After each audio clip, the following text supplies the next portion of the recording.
السلام عليكم ورحمة الله وبركاته. الحمد لله على أياديه المتكاثرة وعلى نعمه المتوافرة، والصلاة والسلام على سيد أهل الدنيا والآخرة، سيدنا وحبيبنا وشفيعنا وقرة أعيننا ومولانا محمد وعلى آله وصحبه وأتباعه وأنصاره ومن والاه. سبحانك لا علم لنا إلا ما علمتنا إنك أنت العليم الحكيم، ولا حول ولا قوة إلا بالله العلي العظيم. وكلهم من رسول الله ملتمس غرفا من البحر أو رشفا من الديام. مدد يا سيدي يا رسول الله، مدد يا أصحاب رسول الله، مدد يا masyayikh. Guru-guru kita yang dimuliakan Allah, moga Allah senantiasa menjagakan mereka semua dan semoga mereka terus memberikan manfaatnya kepada kita semua. Amin ya rabbal alamin. Orang-orang tua kita, Bapak Ibu, yarhamuni warhakumullah. Moga Allah senantiasa merahmati kita semua. Moga Allah sudi menutupi aib-aib kita yang banyak dengan kasih sayangnya dan namanya As-Sattar yang maha menutupi sampai hari kiamat. Semoga Allah Subhanahu wa taala berkahi kehidupan kita. Allah berikan kelapangan, Allah berikan kesempatan. Allah kabulkan segala hajat-hajat kita yang semuanya diniatkan untuk beribadah kepada Allah Subhanahu wa taala. Amin ya rabbal alamin.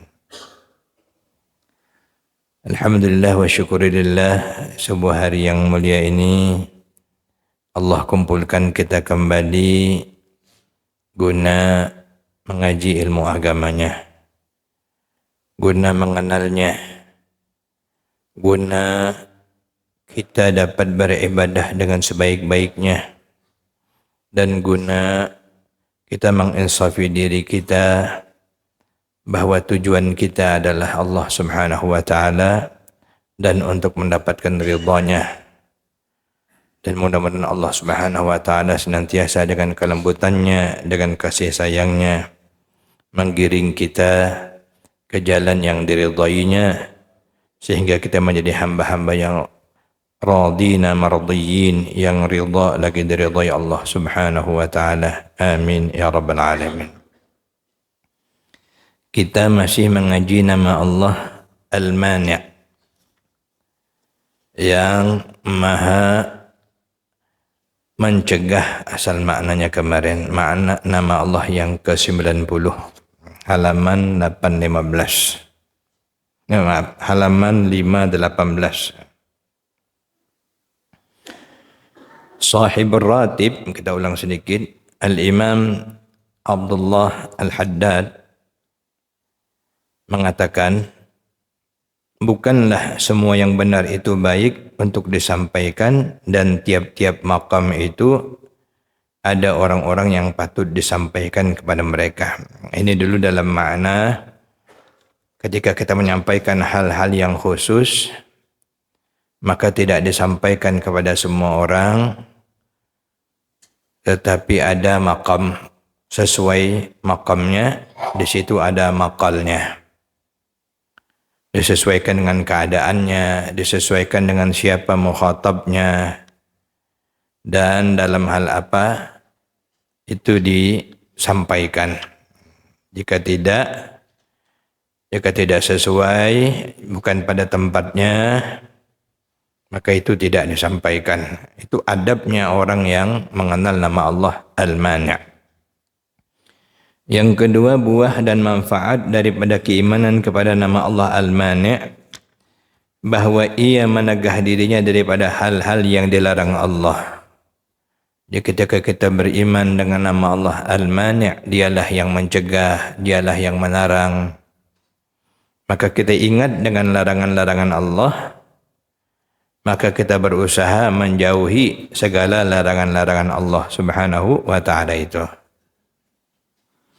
Sebagian as-salafus salih, ulama-ulama kita as-salafus salih, yang digelar dengan salafus salih secara umum adalah mulai daripada sahabat, at-tabi'in, tabi'it tabi'in. Akhir periode salaf salih ini dikategorikan yaitu antara lain pada masa Imam Ahmad bin Hanbal. Nah, itulah akhir daripada masa yang disebut dengan as-salaf. Nah, adapun kita sekarang ini namanya al-khalaf. Mereka dulu salafiyun, kita sekarang ini khalafiyun sesuai dengan masanya. Mereka orang mendahului kita dan kita orang-orang yang kemudian. Pokok maksiat itu ada 3. Pangkal daripada perbuatan maksiat itu ada 3. Pertama, al-kibr atau takabbur, sombong, merasa besar. Ini maksiat yang tertua yang pernah dilakukan. Siapa imamnya? Tidak lain adalah iblis laknatullah alaih. Dia tidak mau sujud, mematuhi perintah Allah untuk sujud kepada Adam karena dia takabbur. Dia merasa dirinya lebih mulia daripada Adam dan dia tidak mau mentaati perintah Allah Subhanahu wa taala. Yang kedua, pangkal daripada maksiat itu adalah al-hirsu atau juga at-tama'u, tamak, lobah. Nabi Adam alaihissalam dan Siti Hawa, Siti ini dari kata sayyidati, junjungan kita. Hawa dikeluarkan dari surga gara-gara ada tamak ini. Padahal dalam surga begitu jutaan macam kenikmatan, buah-buahan, makanan yang boleh dimakannya. Tetapi karena ada rasa tamak dengan godaan syaitan, iblis tentunya, dia menjadi ingin merasa bagaimana rasanya sesuatu yang tadinya dilarang. Buah khuldi dilarang Allah. Wala taqraba hadhihi syajarah fatakuna minaz zalimin. Jangan dekati pohon ini, nah, jangan makan buahnya, nanti kamu termasuk orang yang zalim. Tapi rasa mau itu, ada rasa tamak yang tak boleh nak dimakan juga, dirasa juga. Nah, itulah sebabnya dia dan Siti Hawa menjadi sebab dikeluarkan Allah daripada syurga. Ini tentu ada hikmah di baliknya. Semuanya dalam skenario Allah Subhanahu wa taala. Sebab kalau Nabi Adam tidak diturunkan ke bumi, tidak ada kita ni dah ya. Hakikatnya semua diatur Allah dengan kebijaksanaannya dan hikmahnya yang diinginkannya. Inni ja'ilun fil ardi khalifah. Ala kulli hal ini menjadi pengajaran kita. Kenapa contoh-contoh kisah-kisah nabi-nabi terdahulu supaya kita ambil i'tibar, ambil pelajarannya. Fa'tabiru ya ulil albab. Salah satu penyebab dia dikeluarkan daripada syurga adalah karena tamak ini. Yang tak boleh dimakan, nak dimakannya juga. Sudah dilarang, sudah. Yang ketiga, hasad atau iri dengki. Ini maksiat di bumi yang paling tua. Kalau tadi takabbur, maksiat yang paling tua. Iblis. Dengki, maksiat yang terjadi di bumi yang paling tua. Inilah yang menyebabkan terbunuhnya Habil oleh saudaranya Qabil. Nah, dua anak Nabi Adam juga sebagai contoh, sebagai ibrah bagi kita. Kalau sudah dengki, ya itulah. Dia tertutup hatinya melakukan yang dilarang oleh Allah Subhanahu wa taala.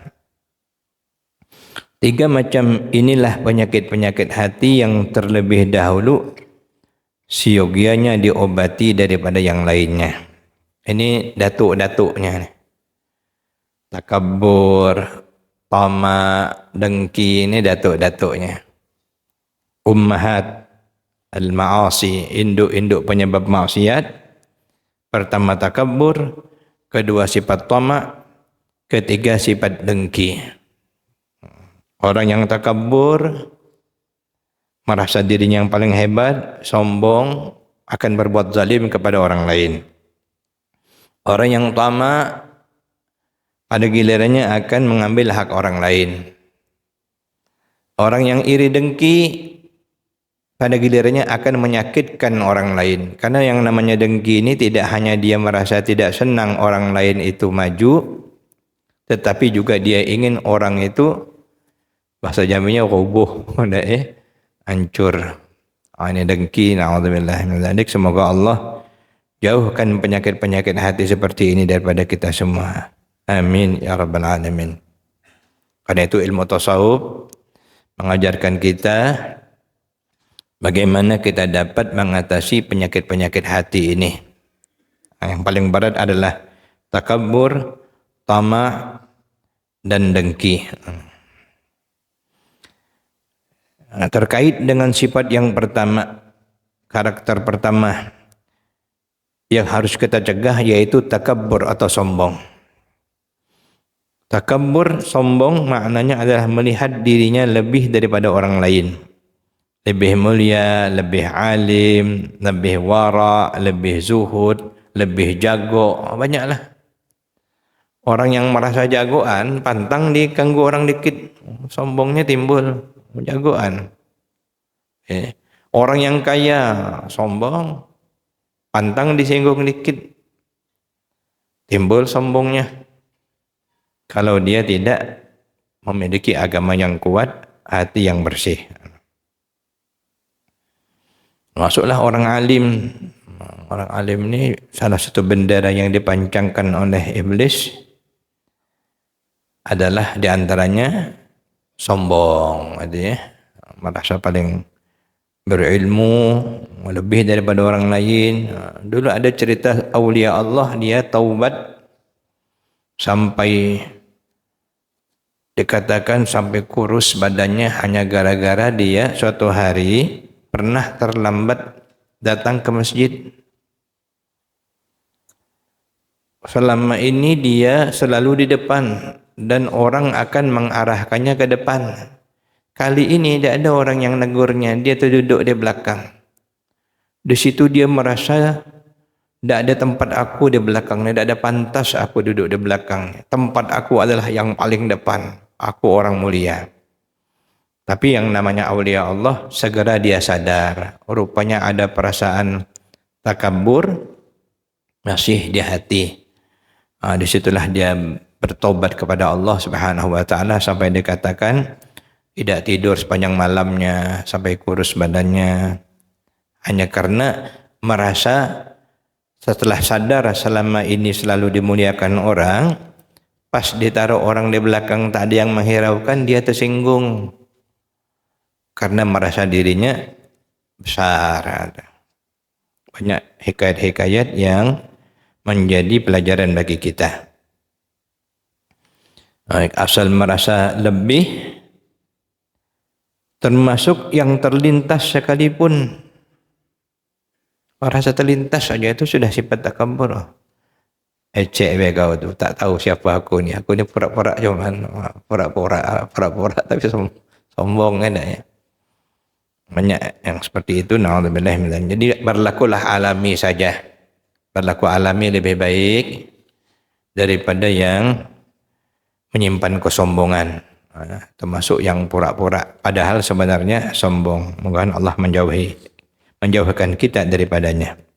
Sabda Nabi sallallahu alaihi wasallam, la yadkhulul jannata man kana fi qalbihi mithqalu dzarratin min kibr. Tidak akan masuk syurga orang yang dalam hatinya ada sebarat zarrah daripada kesombongan. Allah tak suka makhluk sombong, karena sombong ini pakaian Allah. Al-kibriya uridai, kesombongan itu selendangku. Paman akhadahu, siapa yang ngambil selendangku, aqabtuhu, akan aku siksa. Atau kama qala. Allah marah dengan orang yang sombong karena tidak berhak makhluk sombong. Maksud di sini tentunya setelah dihisab dan disiksa tetaplah akan masuk syurga. Ya. Ancaman bagi orang yang sombong sangat tegas, keras. Karena sombong ini dianggap induk dari segala maksiat. Karena imamnya iblis. Imam Al-Ghazali rahimahullah ta'ala berkata, orang yang sombong itu tidak mampu meninggalkan dendam. Orang sombong ini walaupun gayanya tidak ada cek-cek idahnya, tapi kalau nyimpan sombong, salah satunya nanti dia dendam. Nampaknya baiklah, tapi di hatinya ada kesombongan. Buktinya nanti adalah dia tidak dapat meninggalkan rasa dendamnya. Tetap dendam. Dendam itu kan berarti menganggap diri kita lebih daripada orang sehingga kita pantas mendendam. Itu sebab kesombongan. Kenapa? Karena ia merasa lebih mulia dan lebih hebat daripada orang lain. Jika ia diremehkan, ia dendam. Merasa dendam deh. Jadi hati-hati kita yang punya dendam, jangan-jangan penyebabnya adalah kesombongan. Merasa diri lebih daripada orang. Yang kedua, orang yang sombong itu tidak akan mampu meninggalkan dusta untuk mempertahankan kesombongannya. Ada juga jenis ini, demi nak nyombong dia berdusta, tak mau kalah dengan orang lain. Pokoknya apapun dicakapkannya walaupun bohong, yang penting dia mempertahankan jati dirinya. Bahasa lain kesombongannya. Tak mau kalah.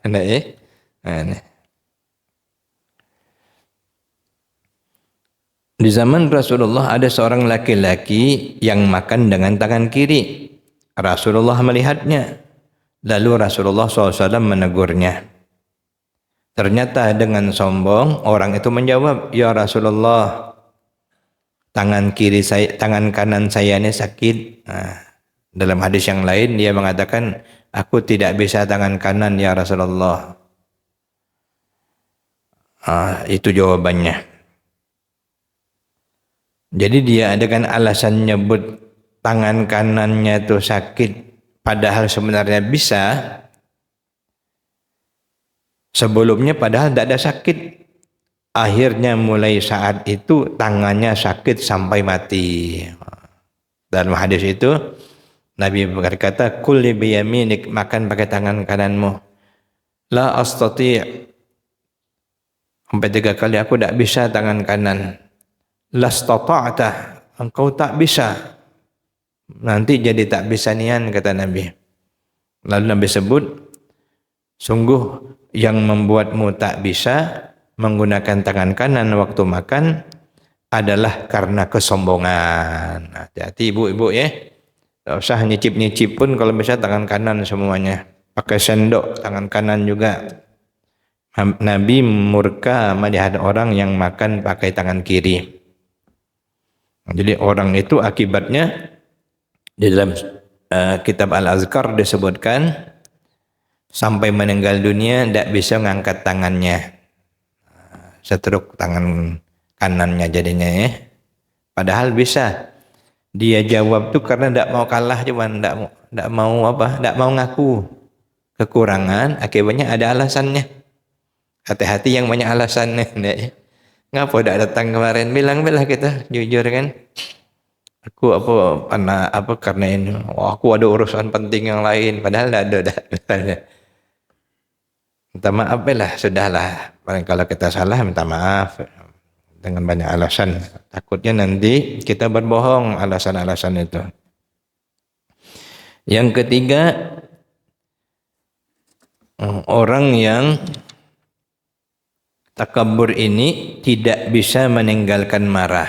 Orang hebat, orang sombong, dikit-dikit marah orang.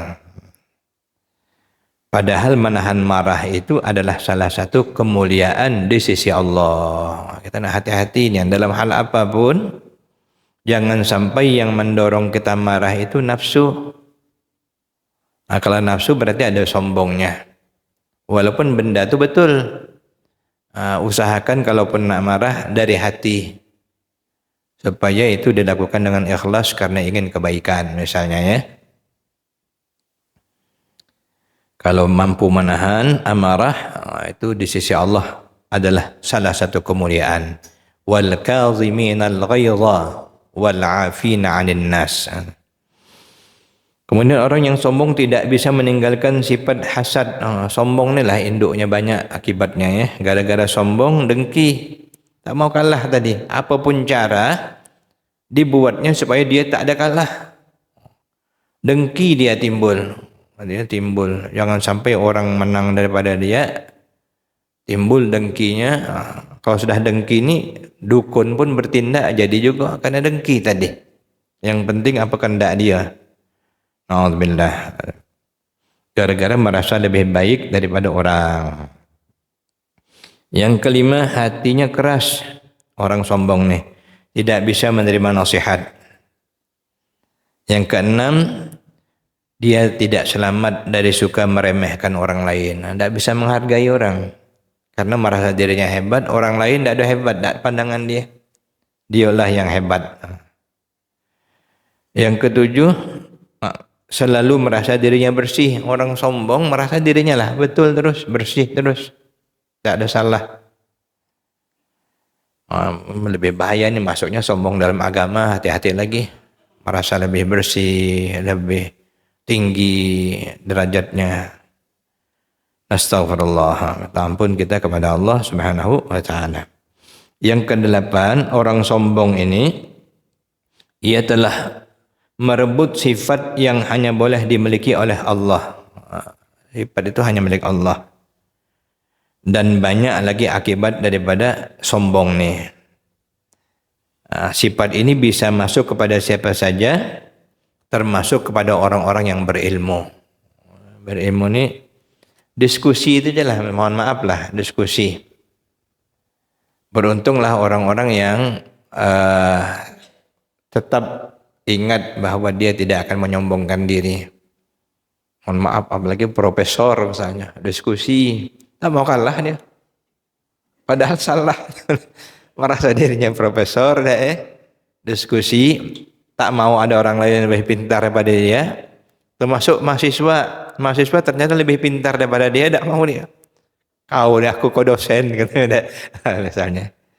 Ini sangat riskan sekali mendatangkan kesombongan. Makanya diskusi itu pun dalam anjuran agama kita sedang-sedang saja.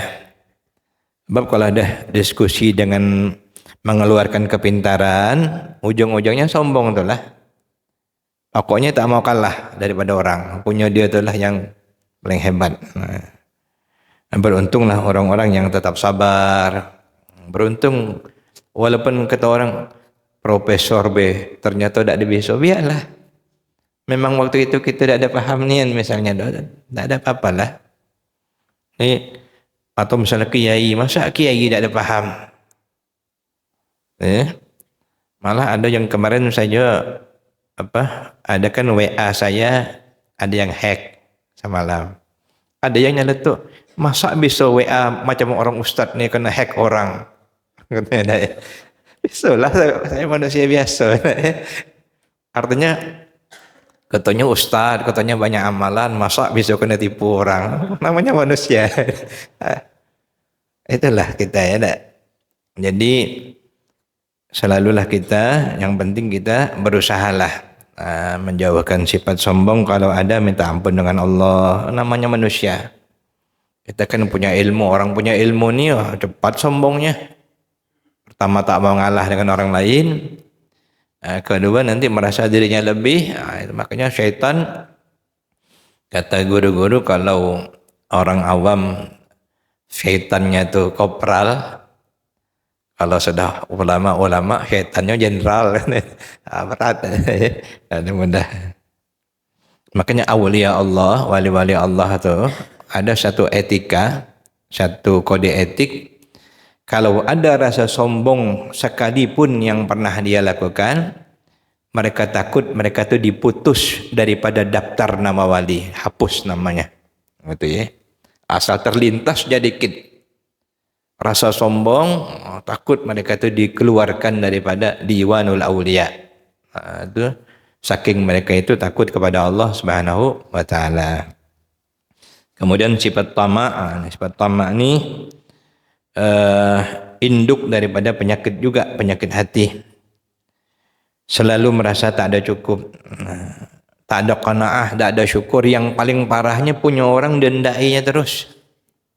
Ini yang masalahnya. Dia sudah punya, tapi dia campurannya dengki tadi. Asa orang punya dia dengki dan punya orang tu dia nendainya. Kita ini ada pada setiap diri kita. Mudah-mudahan Allah menghilangkannya. Kalau dapat kita tamak untuk akhirat jadilah. Tamak untuk dapat ridha Allah Subhanahu wa taala. Dan kita dijauhkan daripada tamak yang diharamkan oleh Allah Subhanahu wa taala. Kalau mau tidak apa-apa, mau yang standar, mau yang lumrah sebagai manusia. Tapi jangan sampai tamak tadi, nak borong dari dewean, tidak mau bagi orang, diolah sebagainya. Kemudian yang ketiga hasad, induk penyakit hati tadi. Jadi dari sombong, tamak, hasad. Kalau tiga ni dapat dikecilkan jadilah, dapat dikurangkan, untuk madamkan berat. Tapi mudah-mudahan Allah menolong kita. Tapi kalau dapat dikecilkan jadilah, kapan nak dengki hilangkan rasa dengki. Dengki dengan orang hilangkan, cari yang lain, bawa ngopi misalnya. Jadilah pokoknya yang halal. Selama kita dapat menghilangkan penyakit dengki. Penyakit dengki ini ngeri. Dalam manaqib para awliya Allah, ulama-ulama besar, setiap ulama yang mendengkinya ulama juga, yang salah satunya. Itulah yang kaya, yang dengki kaya juga. Ada juga yang ulama guru, yang dengkinya muridnya ada juga. Enak be guru tu. Biasanya. Penyakit dengki ini, na'udzubillah. Kalau sudah ada penyakit dengki, antara lain menghendaki kejahatan pada orang lain, terjadi yang buruk pada orang lain. Kedua, syamatah, merasa gembira kalau orang yang didengkinya itu dapat maksiat. Salah satu kalimat, mampuslah kau. Itu hati-hati kita, jangan sebut. Kalau kita tidak ada paham nian, jangan sebut mampus, kecuali memang kita paham nian. Ya. Sebab kalau kita karena urusannya karena dengan diri kita cuman, lalu kita bilang mampuslah kau, takutnya itu karena ada kedengkian kita. Mampuslah kau tak dapat, sama-sama nyalon. Maaf. Maaf ya. Kan ada orang prinsipnya begitu. Kalau tidak dapat, sesama tidak dapat. Mampuslah kau, sama kita dah dapat. Padahal dah lah, kalau sudah, alhamdulillah sudah ya. Mulai pada. Dan yang lebih hebatnya lagi, sudahlah kawan tak dapat, ditekannya pula habis tu, dendamnya masih timbul. Sudahlah kawan kalah. Padahal sudahlah. Sudah kalah kan selesai. Jangan bagi lokak dikit pun dengan kawan tu. Mulai dengki timbul pula, alhamdulillah ya. Ini dalam urusan apapun, mas, sampai urusan agama pun masuk juga. Jangan bagi loka imam dia tu. Kalau udah jadi imam, nak dia dewek boleh. Semuanya lah masuk. Makanya kita harus paling baiklah kita menjadi orang yang berusaha dijauhkan daripada sifat-sifat seperti ini. Kemudian menggibah.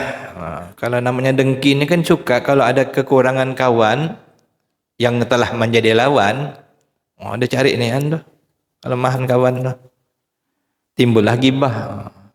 Ya. Yang keempat memfitnah, ini parahnya. Karena tidak ada cara lain yang dapat jatuhkan orang lain, timbulkan fitnah. Ya, timbulkan fitnah. Timbulkan bahasa sekarang ini hebat, jadinya halus. Sehingga yang namanya fitnah yang kejam tuh jadi macam halus. Artinya bahasa lain yang memfitnah ini misalnya buat stigma misalnya. Dibikinnya stigma ini, padahal bahasa kasarnya dia fitnah sebenarnya ya. Nah, fitnah itu al-fitnatu asyaddu minal qatl. Yang kelima suka mencari kesalahan orang lain karena dengki tadi, carilah kelemahan orang yang didengki. Yang keenam suudzon, sangka jahat, namanya dengki, selalu suudzon dengan orang yang didengkinya. Yang ketujuh, orang yang hasud ini berarti tidak ridha dengan ketentuan Allah, tak ada ridha dengan takdir dari Allah Subhanahu wa taala. Mudah-mudahanlah kita dijauhkan dari apa saja yang dapat menimbulkan penyakit-penyakit hati yang besar-besar seperti ini, sombong, tamak, hasud.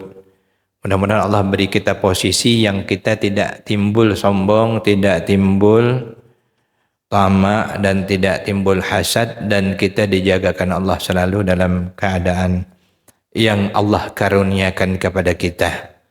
Dan beruntunglah orang-orang yang diberi Allah kelebihan tetapi dia mampu untuk membersihkan hatinya daripada sifat sombong, sifat tamak, sifat hasad, dan penyakit-penyakit hatinya. Mudah-mudahan Allah memudahkan akhlakul karimah melekat ke dalam hati kita, menggantikan akhlakus sayyi'ah, akhlak zamimah, akhlak yang tercela. Amin ya rabbal alamin. يا أول الأولين ويا آخر الآخرين ويا ذا القوة المتين ويا راحم المساكين ويا أرحم الراحمين يا أول الأولين يا آخر الآخرين ويا ذا القوة المتين ويا راحم المساكين ويا أرحم الراحمين يا أول الأولين ويا آخر الآخرين ويا ذا القوة المتين ويا راحم المساكين ويا أرحم الراحمين. Kita berdoa kepada Allah Subhanahu wa taala, semoga yang ada hajat dikabulkan Allah dunia dan akhirat. Sama-sama sambil kita awali dengan menyebut asma Allah, Ismullah al-A'zam. Bismillahirrahmanirrahim. Allahumma shalli ala sayyidina Muhammad. Ya Hayyu ya Qayyum, Ya Hayyu ya Qayyum, Ya Hayyu ya Qayyum, Ya Badi'as samawati wal ardh, Ya Dzal Jalal wal Ikram.